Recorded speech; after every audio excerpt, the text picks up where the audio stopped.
I never used to be scared of being home alone.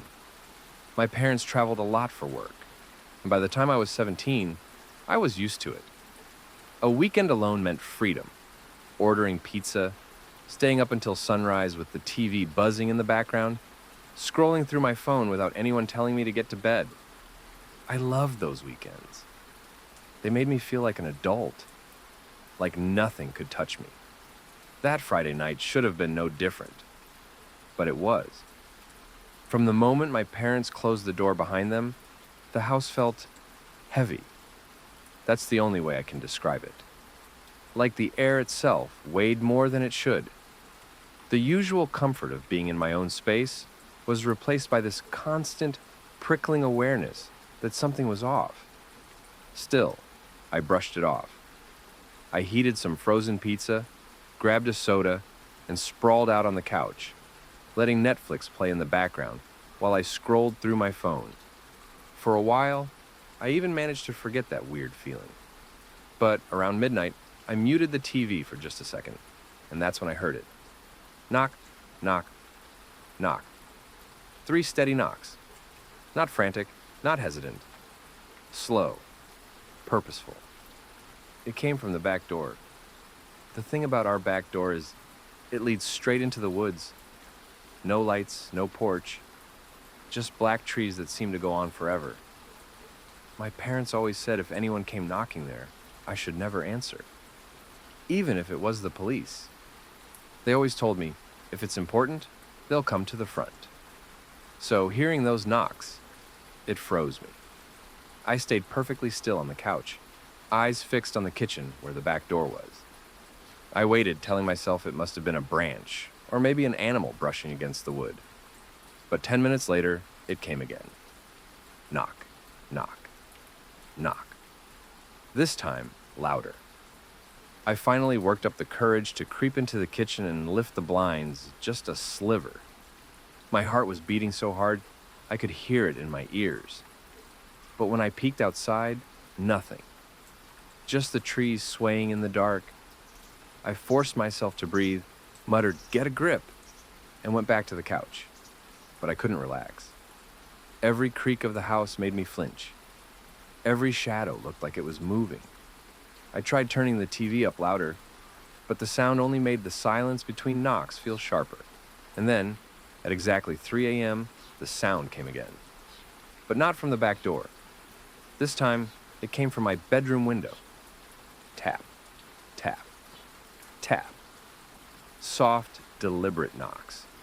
I froze in the hallway, staring up the staircase. My bedroom light was still on, and as I looked, I could have sworn I saw the curtain move. Just the faintest shift, as if something outside was brushing against it. Every instinct told me not to go up there, to stay put, to hide. But against all logic, I crept upstairs, one step at a time, each creak of the wood echoing in the silence.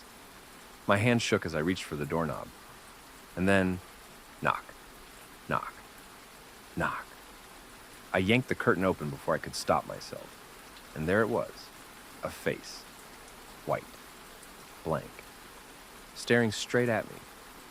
The eyes were too wide, unblinking, the mouth too small, twisted into something that wasn't quite a smile, but wasn't neutral either. My stomach dropped because it wasn't pressed against the glass. It was behind it, floating just in the darkness. And there was no body, just a head, watching. I stumbled back so fast I nearly knocked over my chair. My hands fumbled for my phone. I dialed 911 with shaking fingers. But when I pressed the phone to my ear, there was nothing. No ringing, no static. Just dead silence. The screen still showed full bars, but the call wouldn't go through. That's when the knocking spread. From one window to the next, the living room, the kitchen, the front door, every surface of the house. Knock, knock, knock. Slow, taunting, almost playful. It circled the house, moving with a patience that chilled me to my core. I ran into the downstairs bathroom, slammed the door, and locked it. I grabbed a kitchen knife on the way, clutching it like it could actually help me. I crouched in the tub, heart racing, listening. The knocking stopped. For a moment, there was silence, and then scratching. Slow, deliberate nails dragging down the walls, across the windows, across the bathroom door. The sound vibrated in my bones. I don't know how long I sat there. Minutes? Hours? My phone screen said 3:27 a.m. the last time I checked. After that, time didn't feel real anymore. All I could hear was my own shaky breathing. And then, breathing that wasn't mine. Right on the other side of the door. Slow, steady, in and out. I pressed my hand over my mouth, trying to keep quiet, every muscle in my body screaming. I don't remember falling asleep, but at some point I must have passed out from sheer exhaustion. When I opened my eyes again, sunlight was spilling in through the bathroom window. The scratching was gone. The silence felt normal again. I crept through the house, half expecting everything to be destroyed, but nothing was out of place. Not a single window was broken. Not a single door was unlocked. Except for one thing. On the kitchen table, dead center, was a piece of paper. I hadn't left it there.